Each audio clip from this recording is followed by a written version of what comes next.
habitants de la campagne sont au milieu de leur champ, sur un coin de bâtiment, dialoguent avec le vent, les deux pieds dans la rosée, la tête pleine de saison, les mains prêtes à caresser les vallées et les ballons. Les habitants de la ville, au beau milieu des passants, sur un coin de commerçant, dialoguent avec l'argent, les deux pieds sur le pavé, la tête pleine de transactions, les mains prêtes à étrangler pour augmenter la mission. Tous les matins, beau temps, mauvais temps, ça recommence la même danse, toujours sur la même cadence, sur le plancher des ateliers, au rythme de la mécanique. On n'est pas là pour s'amuser, mais on est là pour travailler. Sur ce rythme, on gigue, 50 semaines par année, les patrons, les ouvriers, le petit dernier arrivé.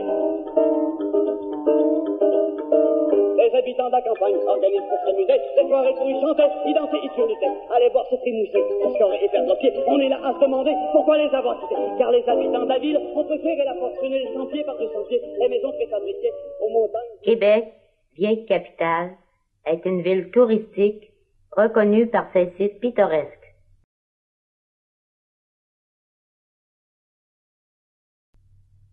La commission d'enquête Martin sur le logement, mise sur pied par les autorités municipales, a divisé notre ville en 13 secteurs nommés R.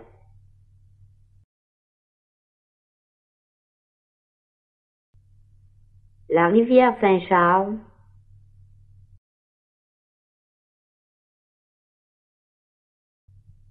la gare du Palais,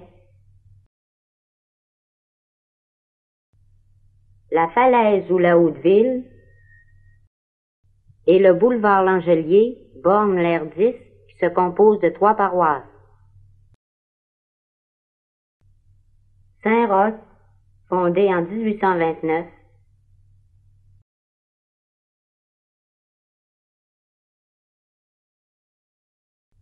Notre-Dame de la Paix en 1941,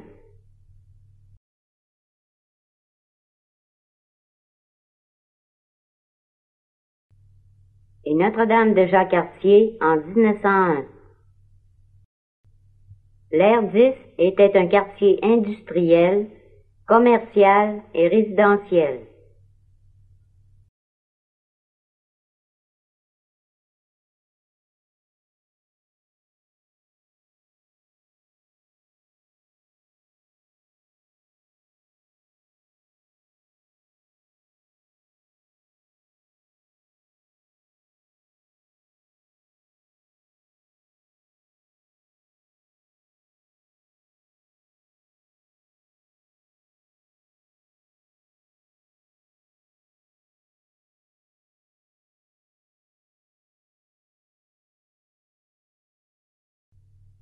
Depuis plusieurs années, le quartier change d'aspect.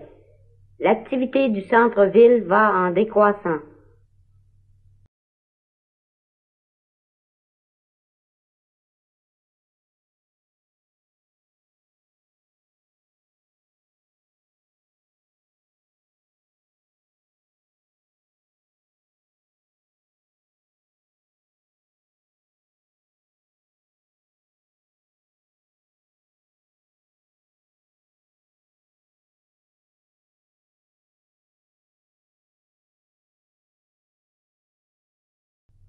La première cause en serait-elle imputée aux dirigeants antérieurs qui ont patronné de façon systématique la détérioration économique, commerciale et résidentielle du quartier.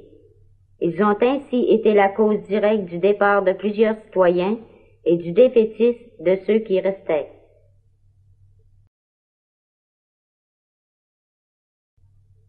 Il est maintenant un quartier d'habitation et de taudis.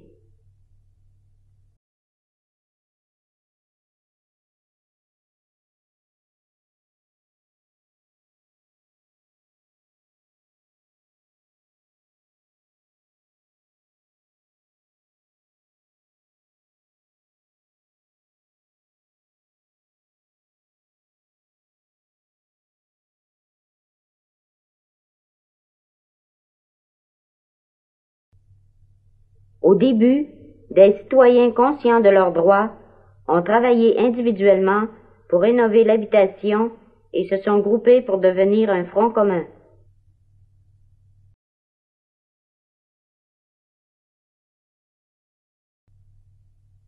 Ceci est notre exécutif. Ces citoyens se sont formés en comité pour rendre les autorités intransigeantes, conscientes de leurs responsabilités. C'est pourquoi ils ont décidé de revendiquer leurs droits.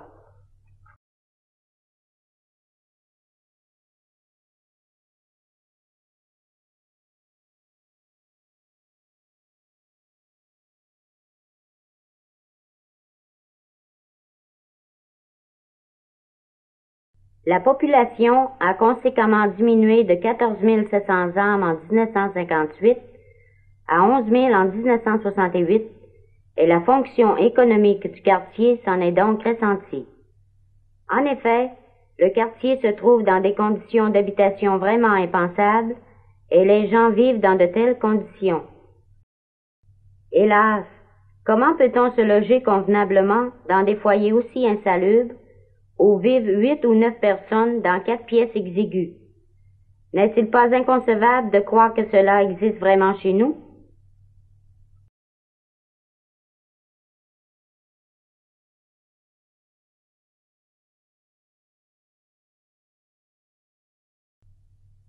De plus, ces gens demeurent près d'un immense amas de ferraille.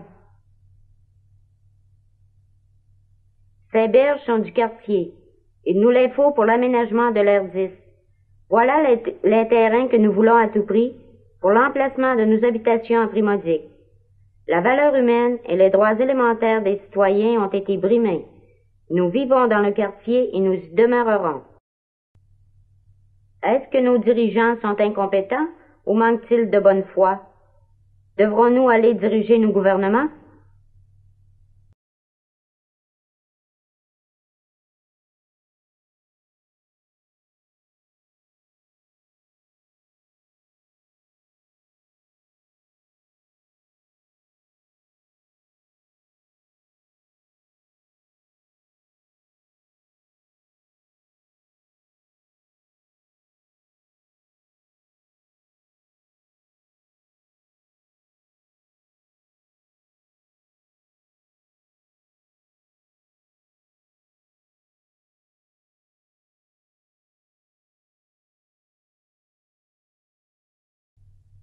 Voici le garage municipal.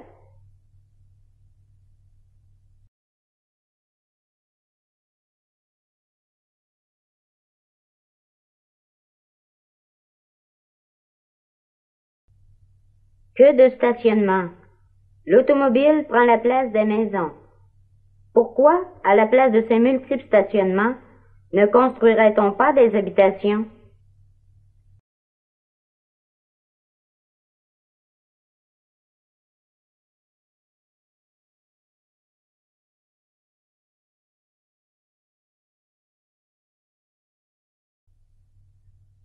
Si l'on regarde le quartier à vol d'oiseau, on remarque que l'habitation, le commerce, le stationnement et les voies de circulation occupent la totalité de l'espace. Il n'y a aucun espace libre où nos enfants peuvent jouer. Commentaire de M. Bilodeau. Monsieur Bilodeau, vous qui vous occupez du sport dans le quartier Saint-Roch, comme vous savez, la ville a entrepris la responsabilité des loisirs. Voyez-vous qu'elle a apporté assez de support depuis quelque temps? Non, je crois pas que la ville a apporté tout le support qu'il fallait pour le sport dans Saint-Roch. Alors, quelle solution pouvez-vous apporter à cela? Il y a plusieurs solutions. Si la ville voudrait mettre la main à la pâte, premièrement, il y a un terrain qu'on a fait de la demande. Si la ville nous aurait donné tout le support voulu, je crois qu'on aurait pu avoir ce terrain sur le bord de la rivière Saint-Charles, la cour de la Trière. Alors, comme on voit, même dans les sports, il y a des problèmes. Vous avez des griefs à apporter? Ah oui, certainement. La ville, le service de loisirs, dans le moment, qui fonctionne assez bien, mais qui aurait beaucoup d'améliorations à apporter. Voyez-vous, par ce terrain, nous autres, à Saint-Roch, on aurait pu organiser tout l'été du softball, du baseball pour les jeunes, puis on aurait pu organiser l'hiver une patinoire, des glissoires, puis faire un Et puis, comme centre de loisirs, qu'en pensez-vous? Ben, je sais pas si le maire a pensé que dans un réaménagement, il faut un centre de loisirs. J'en ai pas entendu parler. Je sais pas si ça va se faire. T'as espéré qu'il va y avoir un centre de loisirs. Croyez-vous qu'ils doivent attendre le réaménagement ou... Ça presse, parce que dans le moment, il y a beaucoup de jeunes d'un 16-25 qui n'ont absolument rien à faire. On a seulement que le sous-sol de l'Église pour les sauver. Puis le sous-sol de l'Église, il y a à peu près une cinquantaine d'organisations qui sont là. C'est pas un centre sportif. Les 3 paroisses, là, à peu près à 4-5 ans, il y avait seulement qu'une paroisse dans le sous-bâtiment. On a rendu les 3 paroisses et ça marche plus. Alors, comme vous voyez, c'est immédiatement qu'il faut s'en occuper. Ah oui. Faudra pas attendre que l'aire numéro 10 soit tout réaménagé pour faire un centre de loisirs. Ça peut être plus que l'opéra. Actuellement, une voie ferrée bloque le réaménagement du quartier. Cette voie ferrée pourrait être détournée par le nord, où il existe des viaducs et où les voies sont de la même largeur pour le Canadien national que le Canadien Pacifique. Ainsi, le problème des traverses à niveau et de l'habitation serait réglé par la récupération de ces terrains.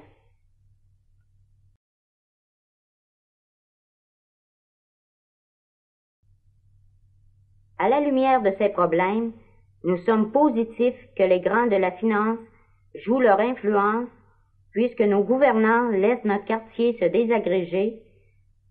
La finance lit-elle les mains des gouvernements?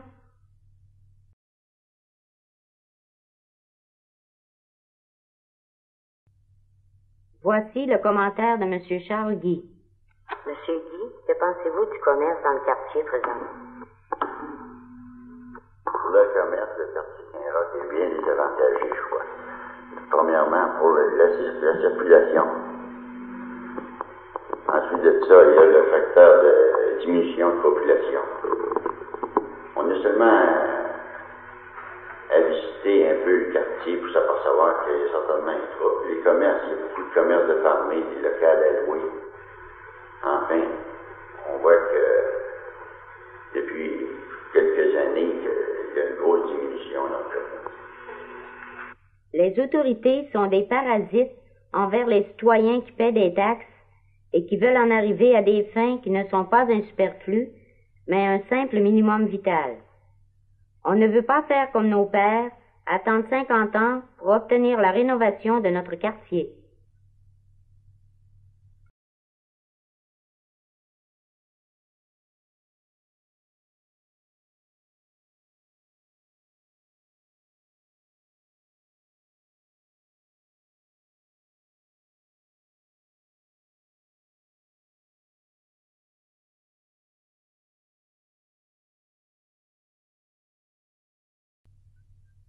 Présentement, l'argent du peuple se dépense dans d'autres projets, comme par exemple l'exposition provinciale, qui dure 10 jours par année, sur laquelle il n'y a aucun logement. 15 millions de dollars seront dépensés d'ici 5 ans, et dans l'ère 10, secteur d'habitation prévu pour rénovation, rien. Est-ce un manque de volonté ou une rancune contre l'ère 10, ou veut-on faire des logements à prix élevé?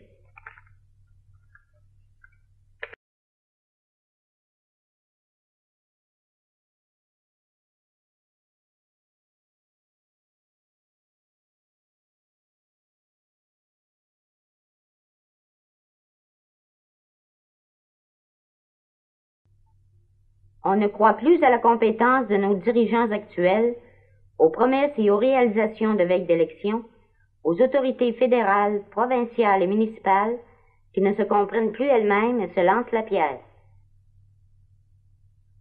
Voici le commentaire de M. Roger Parent. Est-ce que vous pourriez nous dire, nous parler de l'échange de lettres que vous avez eu dernièrement avec M. Lafontaine? Entre l'échange de lettres de M. Lafontaine, le ministre Lafontaine, nous lui avons envoyé une lettre le 18 juin 1968 lui demandant la rénovation de Saint-Roch, ce que c'est que les boulevards passants. Il a fait comme réponse que les boulevards, ainsi que tout ce qui contient dans l'ère numéro 10, ça ne regardait aucunement. Ça regardait le conseil municipal. Ce qui veut dire que ça regardait le conseil municipal, le maire de Québec, La maire de Québec nous a renvoyé la lettre au maire disant que le ministre Lafontaine nous avait donné cette réponse et la maire de Québec nous a renvoyé l'autre lettre disant que c'était pas la ville qui avait aucunement à faire là-dedans et que c'était exactement le provincial qu'il fallait qu'il sorte le plan José Routier, le raménagement de la rame numéro 10.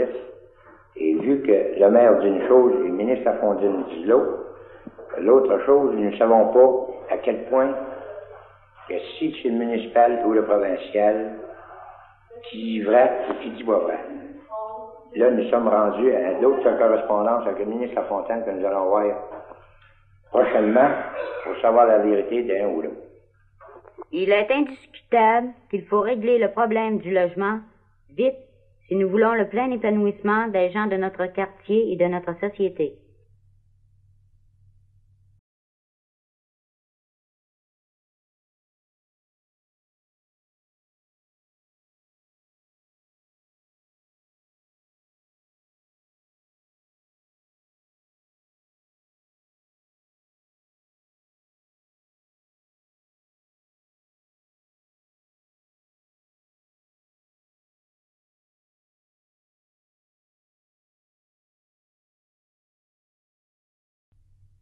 Voici la maquette de l'Air 10, le rêve des imbéciles, dont la réalisation n'a pas encore été commencée.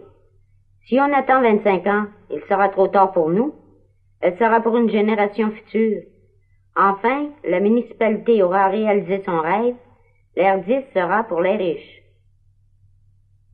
Dernièrement, un ministre fédéral a bien voulu répondre à notre demande en visitant à pied le quartier et les berges de la Saint-Charles, que nous désirons tant pour nos futures habitations.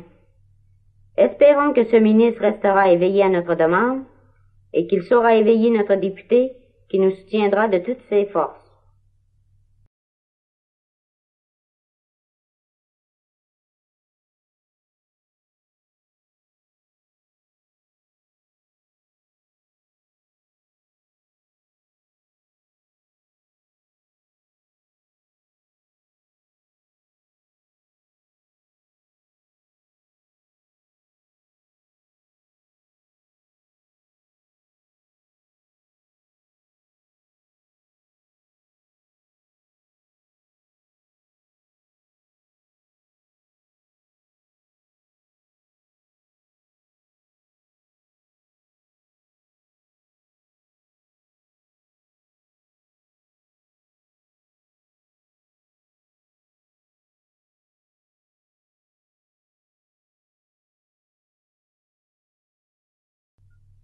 L'intention de ce film est de démontrer l'incompétence de nos autorités qui n'ont pas su faire le réaménagement qui s'impose.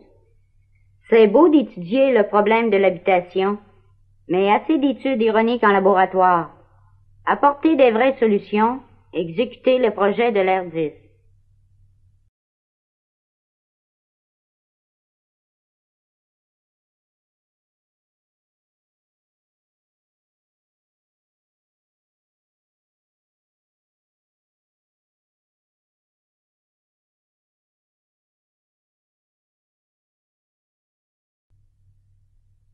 On ne veut plus de politique d'antan. Nous désirons des politiciens qui coopèrent et agissent en collaboration avec la population après l'avoir consultée, car les compétents dans la cause, ce sont les citoyens du quartier eux-mêmes qui ne voient pas la télévision en couleur, mais en noir et blanc.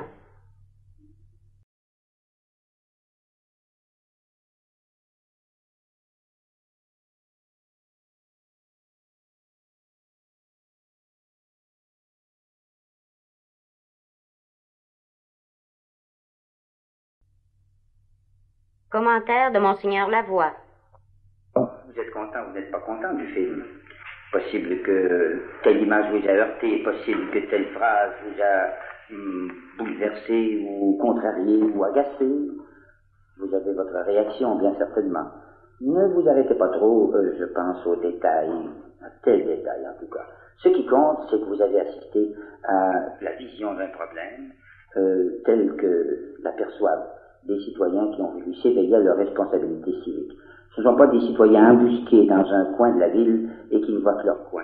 Les citoyens qui vous en parlaient à partir de l'élite qui reste à Saint-Roch, il y a 20 ans, 30 ans, 40 ans que l'élite part, mais il en reste, Et c'est parce qu'il en reste un peu que nous sommes capables de songer à construire. Et c'est parce qu'il en reste un peu que nous avons pu monter ce film. Mais pensez un peu à cette richesse qui consiste pour une ville à avoir des citoyens qui ont les yeux ouverts sur leurs problèmes. Et qui, à travers ce film, veulent vous inviter à regarder avec eux la situation dans laquelle ils sont, mais dans laquelle vous êtes avec eux. Ne vous dites pas que ce sont les gens d'ici ou de là. Dites-vous que c'est nous, la famille humaine, qui est située dans le Québec métropolitain et qui a à assumer le problème qui vient vous être exposé d'une façon qui vous plaît ou qui ne vous plaît pas, mais le problème demeure que vous soyez de bonne humeur ou non après le visionnement et l'audition de ce programme. Alors, chers amis, ce qu'on peut vous dire en terminant, je pense, c'est marchons ensemble, quoi? Voyons ensemble, oublions ce qui peut-être nous contrarie chez les uns chez les autres, mais le problème, abordons-le donc franchement et courageusement. Ne négligeons pour quelques heures, quelques jours, quelques semaines seulement nos intérêts particuliers pour découvrir que le bien commun suppose qu'il n'y a pas de région défavorisée dans un bassin humain comme celui où se trouve situé Québec et son centre-ville. Acceptons la charge de la communauté sur nos épaules et nous aurons réglé les problèmes que les citoyens de l'ère numérotée sont venus vous montrer par des images et par des sons. Vous les aurez réglés, nous les aurons réglés. Nous aurons une ville très grande, le jour où civiquement nous serons présents à tous ces problèmes, et le jour où civiquement les gens d'en bas, connaissant les problèmes d'en haut également, là où se situe la fortune à Québec, accepteront de les prendre en charge comme vous, aujourd'hui, je vous invite à prendre les leurs en charge.